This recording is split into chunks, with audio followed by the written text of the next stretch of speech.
What price is fun? Is money killing racing? And what is the cheapest form of racing that you can scratch that adrenaline itch? Different questions that Scotty T wants to know. Yeah.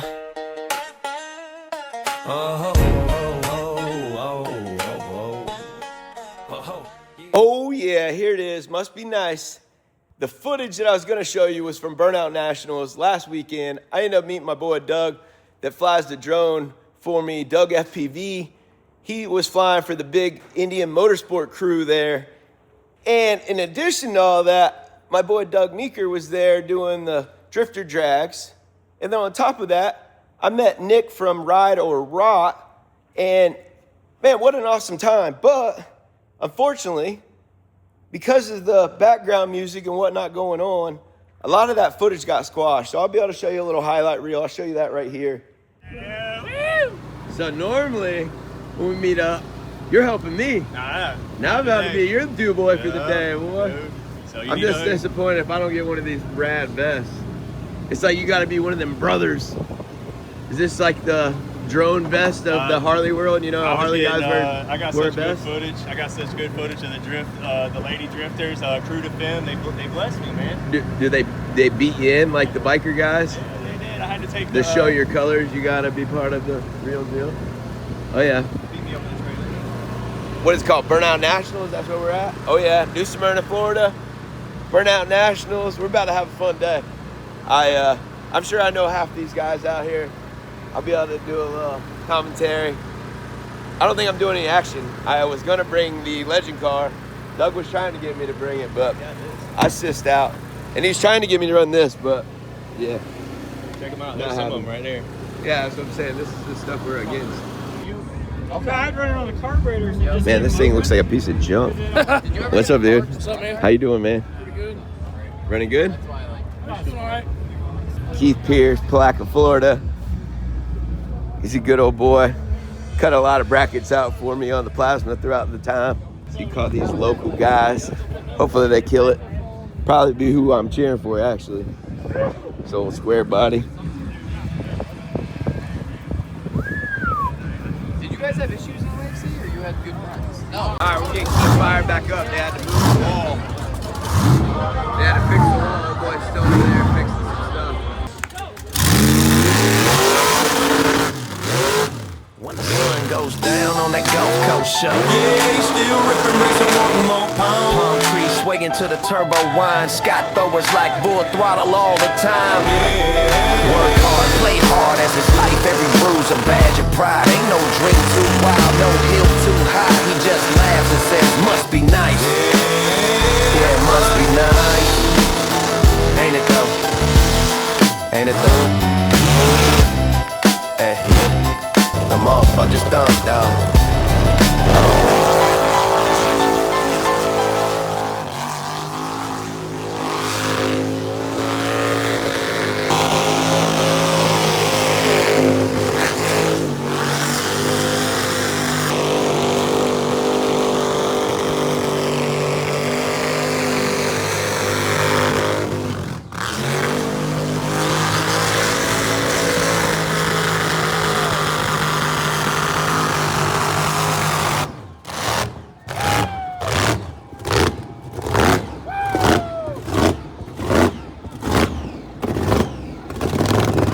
Laid it down, boy. Hell yeah. Hell yeah. Hell yeah, you laid it down.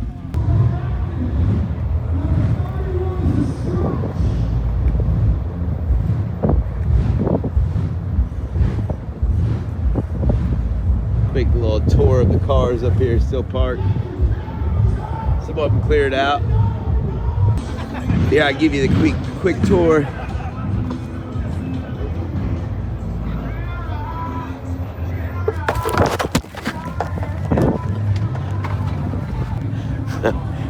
On camera, I ate it. Not my fourth time eating it with this thing. When the battery dies, it is not a good design. So that might be the end of your tour because I ain't walking around carrying this thing. But today's episode, as I walk into my shop from all that, I remember what happened to old girl the old Mountain Dew buggy here, and basically the tour destruction, the last tour destruction, I don't know if you guys seen the footage or whatever, and I'll insert it, but I end up hitting the wall, and I hit the wall pretty good where you could see it messed up about 3/4 of my beadlock bolts, which is no big deal really. Here's the main deal. There's a crack in the frame. It's hard. My lighting in the shop, I really got to tighten up. But the frame cracked right there near that rear lower control arm mount. And you can see the wheel is like cocked like this. Both of them. Well, I'm pretty nitpicky on the steering wheel being straight. And you can see that's straight. And they're not. We'll go to the back. You can kind of see it more from the back, how it's set up. Like, look at it, it's cocked way in. This one's obviously turned out. Well, unfortunately, what happened is it bent the frame. It pushed everything over. The Weller tie rod ends and rack did their job. No damage to them. And I'm gonna say them crash bars did their job. It just allowed everything to move over. Unfortunately, it was such an impact. Kind of what it is. I mean, it's an unfortunate deal, but you know, this thing has been through a lot of stuff with me. It's signed a lot of reality checks. It's hurt a lot of feelings. It's hurt my feeling. Total history of the car. It's got 3,900 miles on it right now. The motor blew at 3,700. I've went through 3 or 4 transmissions, and every one of them has been my fault from a misshift or something along them lines.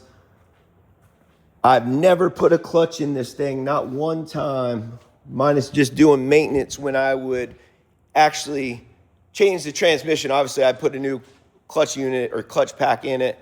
My clutch setup is just stock, full-size plates all the way through. I got a Barnett clutch. Actually, this one's got a Weller pressure plate. Or no, I'm sorry. This one's got an Alba pressure plate, and the other 2 cars got Barnett pressure plates in them with stock plates, the Barnett springs, all the same size, but I've never replaced a clutch in it. So I feel like if you're replacing clutches in these things, it's driver error. But also, I'm not doing mountain climbing, mud riding, none of that stuff. It's really just kind of racing, and she lives on the rev limiter. But yeah, unfortunately, I think it's time to retire, old girl. And it just, this kind of led me to a thing that I kind of think everybody's struggling with in any kind of motorsports. If you're doing the work yourself, if you're on a lower level, and that's going to bring up another topic later, but, you know, everything in my shop, well, not everything, but a good majority of it. Let's see, this is going to need a full front clip if I want to keep it going. And like you can see, man, it's been through its time. But it's going to take a lot of time, effort, money, and work to get it back functional. The jet boat is pretty much good to go. It's just add-on stuff. I'm going to put a different nozzle on it, make it perform better. Man, this thing's been a thorn in my side. It's honestly the baddest thing I've ever owned. And I've never done crack, but I'm going to let you know, I feel like it's a real similar experience where you get to taste how fast it is, the speed behind it, how well it handles. But man, it's always short-lived, and then I have a problem.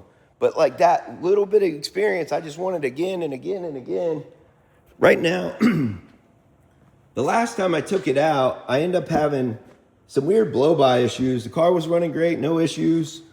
But I came back, and you can see there's definitely oil all over. It was, you know, there's a lot of it coming out of the catch can here. And I'm not sure what's going on there, so that's going to need some effort. You know, the gray car, I still got to put the engine in, which that's my next plan of attack. And literally, that's where we're at right now. I guess the Legend car is good, and this thing's pretty good, minus I got to do something with the suspension if I'm going to jump it again. Obviously, I don't want to break my back. But this guy is literally to where I put the motor together,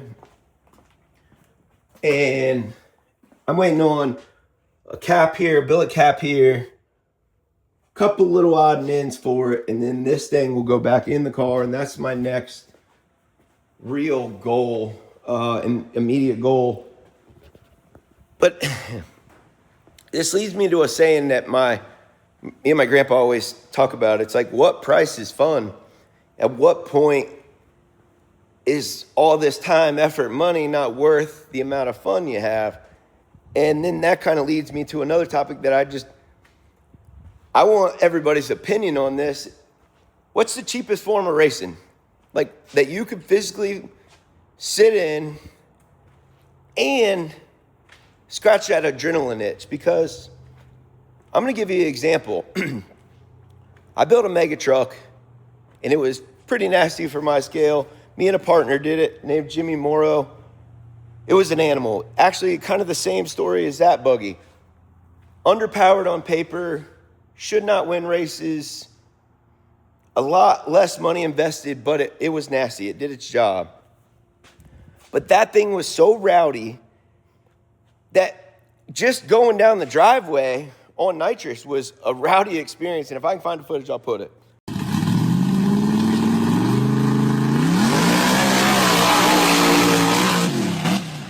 But that was a rowdy experience.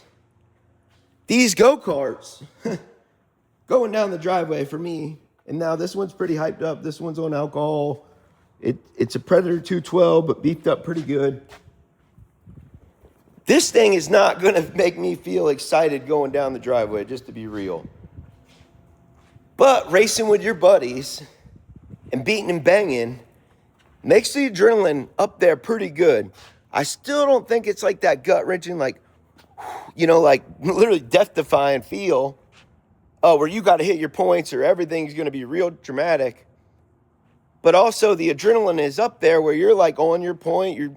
The more and more this has evolved, we wanted them to go faster and faster, and then they slowly get faster and faster. Obviously, it's literally like kind of the year progression of how my karts have went to stay competitive and to stay winning out here. And yeah, I'm 4-time champion in my little race, just to throw it out there to the guys that have been out here. And I think the highest number of karts we had racing on the track was 33. And you see my track, it's small, but you got to remember I got ADHD, so you gotta follow me now. But at what price is all this not worth it? And what's the cheapest form of racing that you can scratch your adrenaline itch pretty much with any form, but then not drain your pockets? This side-by-side game, and man, this might hurt and ruffle some feathers, has gotten out of hand. I got a buddy that was just selling a Razor 170 for $45,000. How do we let the rules get to that way where it takes a $45,000? This is a used race car now, so we probably have way more invested. And I see the people comment saying, oh, well, you couldn't build it for that. I get it. Why has it evolved to that? Because you could build something way faster, way more effective for way less money. But why ain't that acceptable? Like you literally could take a Daytona 190 and put in one of them Razor 170s and it'd be an animal. The kid would have shifting, clutch. It would be a sick unit. And that would be budget. You can buy the motor for like $1,200 or $1,300. So let's call it 10 you have in a radical race car that shifts and everything for the kid, as opposed to say 70 or 80, probably what that car costs to build. At what point does the money outweigh the fun and all the racing and the worth of it? I mean, the side-by-side game has evolved a lot. And call it cocky or not, but this buggy, I paid $8,000 for it. Probably realistically, I have another 10 in it. And that's like the add-ons. And then, not counting the maintenance and all that stuff. But this buggy's hurt a lot of feelings of buggies that are $60,000, $70,000, $80,000 builds. But then I still can't help but to go to the starting line and be like, man, what if I had that equipment? What if I was in that seat and had that opportunity? Would the sport evolve that much more and then just more money come out of the woodworks? It's just a weird deal. So is money killing racing? I don't know. Like I said, I got ADHD, so you got to follow me. But this is all just kind of looming big in my mind of like, I got a bunch of toys. But like, Renner was just over here. He literally was just over here a few days ago. And he's got more toys than me.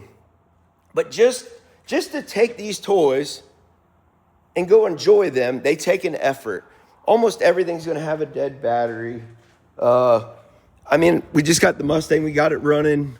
It needed a fuel pump, fuel tank, fuel lines. I had another buddy find out there was a wrong firing order, cap rotor, all this stuff, but now it's running good. Now we got to put tires on it from Joe's Tires. You know, it's still a bunch of money and effort just to get it where we can somewhat enjoy this thing. And I told you my future plans of that. We're all going to go to the track. It's you can run the fastest time, but we got to put the time and effort in first. So we'll go to this car for an example. If this car were to try to compete in any kind of drag racing minus bracket racing, it's not even close. What does it make? 190 horsepower right now? Maybe 200. And, you know, there's a nitrous kit on it. We'll probably spray 150. But man, this thing is far from competing. We're like my stock F-150, full four-door. I'm almost betting that would run a faster time than that. That went 13.4 at 102 was the best time I got out of that thing, bone stock. And it's kind of depressing. It's like, to make this capable and to compete, you got to have some money. And I know there's going to be some guys that rant and rave and LS cheap and do all that, but realistically, you're still going to have a bunch of money and it's still going to have a bunch of time. The only way you're doing it cheap is if you dedicate your time. So time's got to be worth something too. So, which leads back to the same thing. Which sport, motorsports, that you can actually scratch that adrenaline itch for us adrenaline junkies. And like, let's show the level of adrenaline. Them guys in the squirrel suits, that's way too high of adrenaline for me.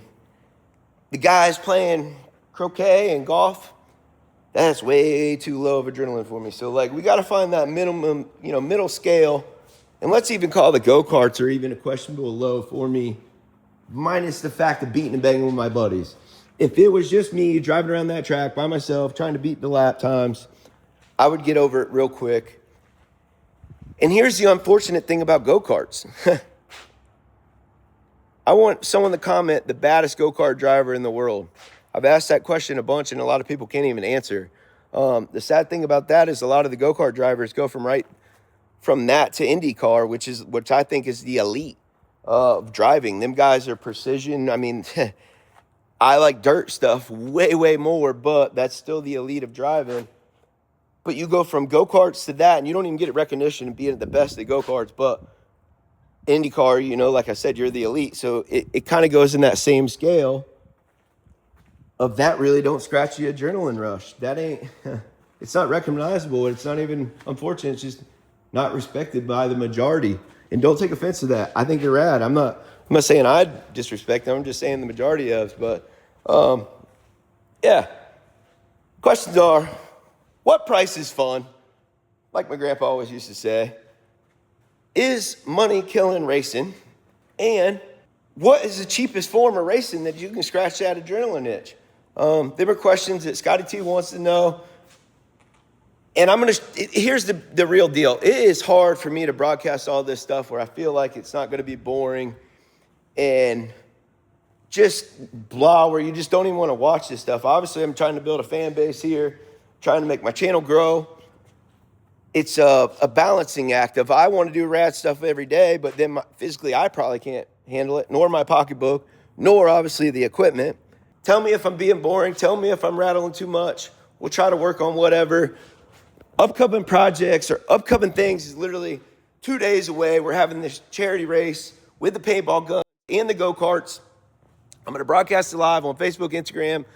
Unfortunately, I just don't have enough followers to do it on here. So like, subscribe, help your boy grow, and we'll continue. But the next episode will be on that go-kart track, showing us getting lit up by some paintballs, baby. Come on. And that's all for a good cause. Followed by motors going in the silver car. That's the next plan. And we're going to set a date for all me and my friends to go tag team this car and see who can run the fastest time. And that's our upcoming, baby. Must be nice. Come on.